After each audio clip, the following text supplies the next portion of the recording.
Pepper sprayed her twice in the face. He must have had good reason if he'd treat her that way. At least that's what they've taught you to say. But is it too late for us to ever change? Once we're collecting the dust of better days. They're always watching us, but we're never safe. We're not meant to feel safe, not meant to escape. We aren't meant to. Hey everybody, this is Jett. I am immensely proud to get to be a part of this, and I don't want to waste any of my time, so I'm going to get right into the songs. This is called The Dust of Better Days. This is a song about how far we've come into fascism and how important it is that we fight against it.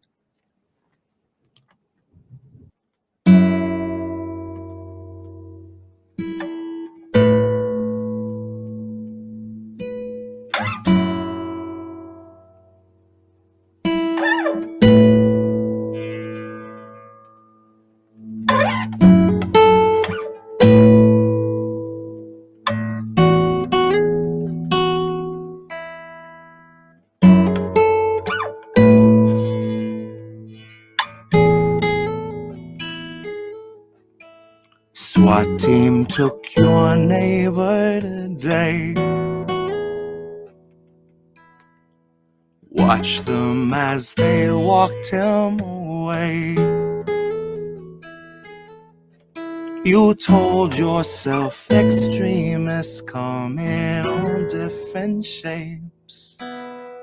Met his eyes and lowered your gaze. Is it too late for us to ever change? Once we're collecting the dust of better days. They're always watching us, but we're never safe. We're not meant to be safe, not meant to escape. We aren't meant to wake.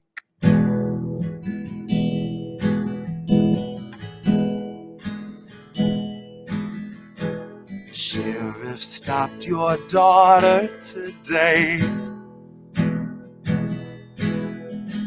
Pepper sprayed her twice in the face. He must have had good reason if he'd treat her that way. At least that's what they've taught you to say. But is it too late for us to ever change? Once we're collecting the dust of better days. They're always watching us, but we're never safe. We're not meant to feel safe, not meant to escape. We aren't meant to wake.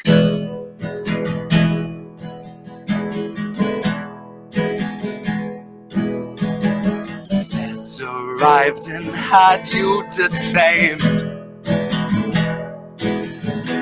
Said you'd made some posts they want changed. Tased you till you felt like you'd forgotten your name. Or life before they had you contained. Oh, life before they had you contained.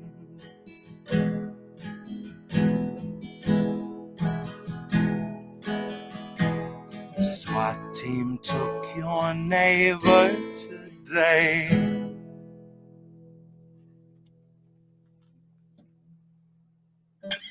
And that is The Dust of Better Days. This next piece applies to Julian as well as several other people that spoke very uncomfortable truths to power. And I think the inspiration is pretty self-explanatory, and is yet another great example of why it's so important that we get Julian out, why his freedom is representative of all of our freedoms. This is called Half Dollar. I found a $50 in a dresser drawer. I spent the time I would have spent just staring at the floor, staring down at JFK, trying to imagine the immoral sort of irony that makes a nation feign commemoration of a man that it had murdered by the CIA. Trying to envision us if we possessed the healthcare he had talked about in '58. Now, I guess the takeaway is it's a piece of fucking cake to celebrate somebody's bravery once you've assured they're safely in the grave. And I bet if Pat Tillman were alive today, that he would say the same. And I'm sure we're in for more if they let Julian decay. I bet that they would put him on a quarter. I bet that they would name conference rooms in his honor at the IMF, the New York Times, the FBI, and Citibank. I guess the takeaway is it's a no-risk softball pitch to uplift somebody's image once their image is the one thing that remains. And the worst is when it's coming from a figurehead who's funding every agency that doctored the remains, and working with the agency that authored the remains, the agency that obfuscates the facts and spins a constant storm of shifting blame. I guess the takeaway is that America will sing your praises loud as day to celebrate the fact you and the threat you posed have passed away. Shit, they'll throw you a parade, and business just as usual will live another day, and all of the insurance gods will bathe in all the praise and make donations rain. And all their winged, wicked little lobbyists will blow their horns and light the flames.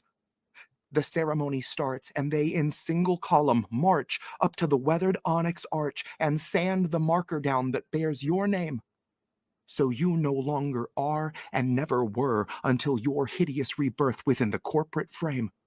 Until you're back from the dead and then bound for all eternity in propaganda's chains. It's the very ritual that whittled down the legacy of Martin Luther King into a parable on unity for liberals to claim. And once they learned it worked, the world would never be the same. And now it's getting worse. I guess they're dialing in their aim. History is a straight line, but so is a moving train, which is heavily dependent on our infrastructure grade. We are building back better in a nation built on slaves. So you can guess the ultimate direction that a pathway to the future paves. They don't want you living, or they'd offer you a living wage. They don't want you feeding any homeless. It's just best to leave them freezing in the alleyway. They don't want you speaking words of hope unto the hopeless, or they'll do you up like JFK. I found a $50 in my dresser, and I spent the rest of my whole day depressed because this constant drop in pressure means that you can catch the bends from simply sitting up in bed awake. No, it looks like 2022 is really not the year for you to have your lives improved. I guess you'll have to wait. But not to fret. Election season's just around the bend. Why don't you go ahead and save the date? So you can throw yourself before the magistrate and beg to have your family saved. You don't know the people you elect to lead you more than what their ad portrays. You can't tell their offerings of saccharin and arsenic from ordinary aspartame. You can't really comprehend the kind of greed this country feeds upon until you're Jackie O wearing close to half a brain. And probably the half that would have seen us passing M4A. All to keep the pieces in their places in this never-ending profit game. All to weave a tapestry of ampersands, each allow a claim adjuster room to just dismiss you with a callous hand like fuck you and your meds. Fuck you for requesting a procedure that you need so you can stand. Fuck you and your family and your poor demands. So welcome to the land where we'll assassinate a man and then put him on a $50 stadium or stamp and proclaim ourselves the greatest country ever master planned. Killing off its citizens, enriching all its brands. And that's $50. As it's probably evident, there is scant hope to be found in some of my lyrics. I wish the truth wasn't so bleak, but unfortunately, as Julian has warned us that it is, that's where we are. And more than ever, that's why our truth tellers are so important. I'm happy to have at least one song with a message that I feel is a mobilizing, uplifting one, as much as I can muster. A song about how that helplessness, that feeling of powerlessness, at some point turns into the anger that you need, the motivation you need to do something, to have yourself be heard, no matter how it is. This song is called Powerless.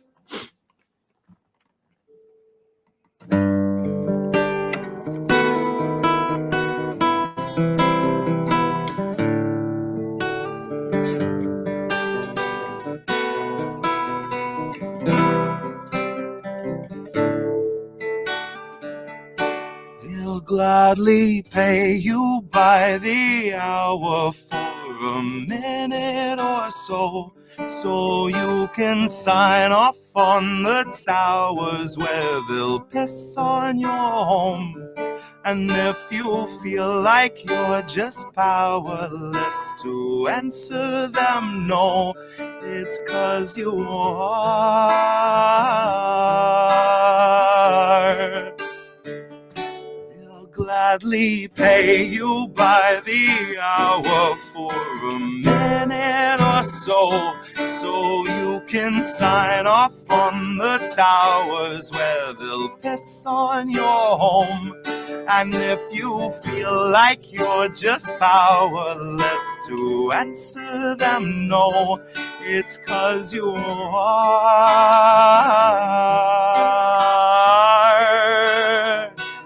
It's 'cause you are.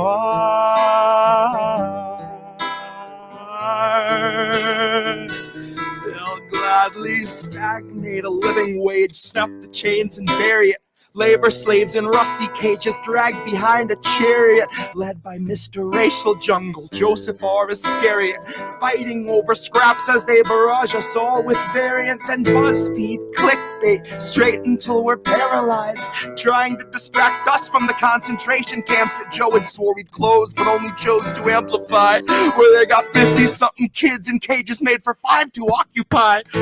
And no, she hasn't seen the camps, but Harris swears they're paradise. She tells us the facilities are safe, and that right down to the women, they are regularly sterilized. Then she throws her head back and she proceeds to laugh, that sort of heartless cackle you'd expect from someone working steadfastly on behalf of the virus and a Congress full of parasites. And where was I? Oh, I was busy cashing every blue check, demonstrating plainly all the narratives expected from the verified. I was busy breeding verbal leeches by the terabyte. Trained them to exsanguinate the wealthy while they sleep at night. Bleed the oil barons dry and barren. Say they showed us how to share and now we share alike. Tell them I contracted rabies from a feral mic. And now I'm just another species losing sleep to noise pollution and these glaring lights. I'm just forced to change my habits, adapt to just survive. But now it's safe to say that some of us are thriving in the moment, throwing shit on presidential homes beneath the Paris skies. So if you feel like you're just powerless, I guess you bought the lie. But I can tell they're petrified of our collective might, 'cause I can hear those gentrifiers weeping at the sight of our collective rights. And I only can imagine the intensifying fear of knowing revolution's near. And all that's left to do is simply wallow in the thick anticipation of a rabbit bite.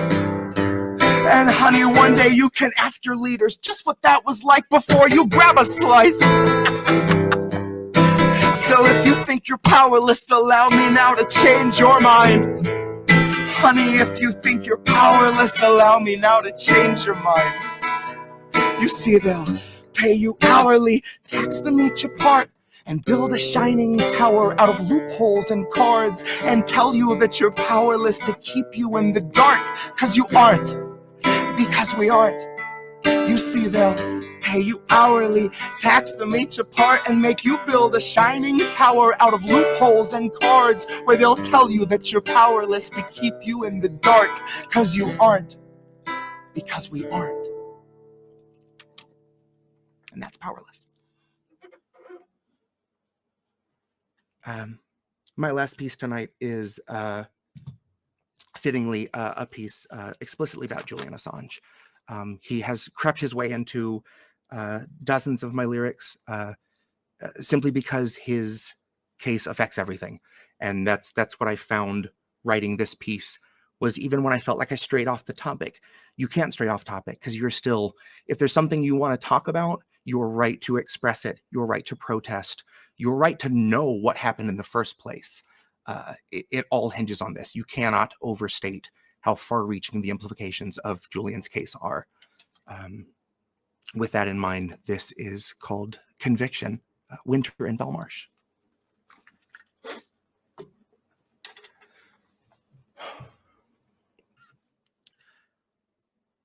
If you thought you saw your freedom, it was truly a mirage. Freedom's locked a cell away from Julian Assange. Our First Amendment rights are by his side behind bars, and the next voices silenced will be ours. Rest assured, democracy is rotting in the dark. Rest assured, we vilified dissenters, pushed out black renters, and tore down their housing just to build a little urban park. I tell you, old America really knows how to leave its mark, how to blaze a trail and leave 100 scars. Rip your free speech from out your throat, demonize the man who told you it was so, and leave him freezing in a cell in Belmarsh, perpetually awaiting extradition, thrown to the wolves of claustrophobia and malnutrition. And all that we can hope is that we catch Uncle Joe in a fleeting lucid moment of his flickering senile fascist mission. That maybe we could trick him into thinking Julian is just a sweet blonde middle school Christian, that she got mixed up with a few bad apples, slapped with some charges, and thrown into prison. Joe would set him free without a moment's hesitation under one condition, that he can sniff her hair before she goes back to school and he goes back to business. But if Joe's just had his shots, then we haven't got a chance of getting past his black and white vision, getting past his gut reaction to appease all of his donors' sick requests and shape policy and law around corporate mandated decisions. So really, all along, I think Julian was one man standing in a tempest with the fearlessness of true conviction. And if his is the only conviction we see after he shed a light on this country's most poisonous schemes all come to fruition, and we all collectively stare at the ground because we felt like our hands were too tied beyond signing petitions, while he is tortured to death for attempting to warn and enlighten admittedly not quite the brightest of citizens, and half of this country just won't take the time to uncover the truth, or they just don't mind, so they're quick to dismiss it and say it's a difficult position. Well, then we're back to the comfort of centrist delusion, right back to sleep for the ignorant sheep who resisted themselves into one protracted contusion, twisting themselves into knots to correct all your stimulus check-based confusion, wrapping their necks round their backs as they justify overflow migrant detention or fracking pollution. And then Kamala laughs, and the camera pans down to her shoes. And that footage is 90% of your 6 o'clock news, except for a feel-good story about a man who, at 95 years young, just made Employee of the Month at Whole Foods. And the $50 gift card means this month he'll afford his prescriptions and meals, and he won't have to choose. This is the machine that a man named Julian Assange threw his body on the gears of for you. So to cry out for his freedom is the least that we can do. Now, best believe the feds will serve to muddy up the truth, but rest assured the temperature in Belmarsh is an icy 22, and Julian is shivering in a solitary room without a view. Rest assured, Obama loves a whistleblower just about as much as he loves weddings where he doesn't get to detonate the groom. Rest assured, Obama bought the plot where all our First Amendment rights are gonna rot and demanded that they carve his smiling likeness on the tomb. So when you come to pay respects to your free speech rights, and a somber feeling hits you and you look up to the sky, the answer will be staring you right in the eyes to the questions of why and of who. So if you thought you saw your freedom, then they wanted you to. Human rights are mutable, and Julian is proof. Our First Amendment rights are stuck in solitary too. And the next voice silent might be you. That is Conviction, Winter in Belmarsh. Once again, my name is Jett, and it's been tremendous honor to get to perform for you tonight. Take care of each other, and above all, free Assange. Thank you.